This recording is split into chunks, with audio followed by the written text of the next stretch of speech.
வணக்கம், வாழ்த்துக்கள், வெற்றி நிச்சயம். ஓகே, லெட்ஸ் சே ஒரு சினாரியோ பார்ப்போம்.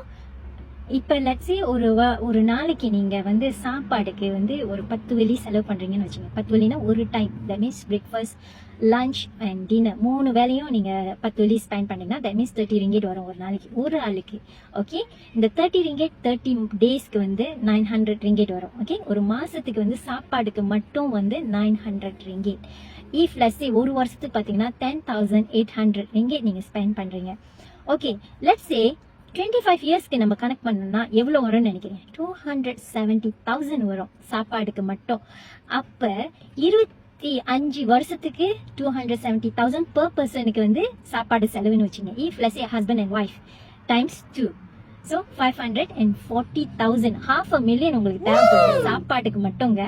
அப்ப நீங்க ரிட்டையர் பண்ணீங்கன்னா 55 வயசுல 25 வருஷம் இன்னும் வாழ போறீங்கன்னா உங்களுக்கு வந்து $500,000 for the food. அப்படியே நீங்க எடுத்தாத இன்வெஸ்ட் பண்ணுங்க. அது ஒரு வழி. அக்கௌண்ட் 1ல இருந்து நீங்க EPF எடுத்து நீங்க இன்வெஸ்ட் பண்ணலாம். ஆனா பேசிக் சேவிங்ஸ் 40 வயசு மேலே ஆச்சுன்னா பேசிக் சேவிங்ஸ் இப்போ நீங்க கேட்டு பாத்தீங்கன்னா மலேசியன்ஸ்க்கு நிறைய பேர் வந்து லேக் ஆஃப் பேசிக் சேவிங்ஸ். அப்பனா நீங்க பாருங்க எவ்வளவு வந்து நம்ம வந்து காசு எடுத்துட்டோம். MCO டைம்ல வந்து நிறைய பேர் காசு எடுத்துட்டாங்க. இன்வெஸ்ட் பண்றப்ப உங்களை வந்து பல மடங்கு ஆக்குறதுக்கு இந்த இன்வெஸ்ட்மெண்ட், இந்த யூனிட் ட்ரஸ்ட் இன்வெஸ்ட்மெண்ட் ஒரு வழிகாட்டியா இருக்குங்க. இதை மேற்கொண்டு தெரிஞ்சுக்கணும்னா இந்த இன்ஃபர்மேஷன் உங்களுக்கு யூஸ்ஃபுல்லா இருந்துச்சுன்னா கண்டிப்பா நிறைய பேர்கிட்ட ஷேர் பண்ணுங்க.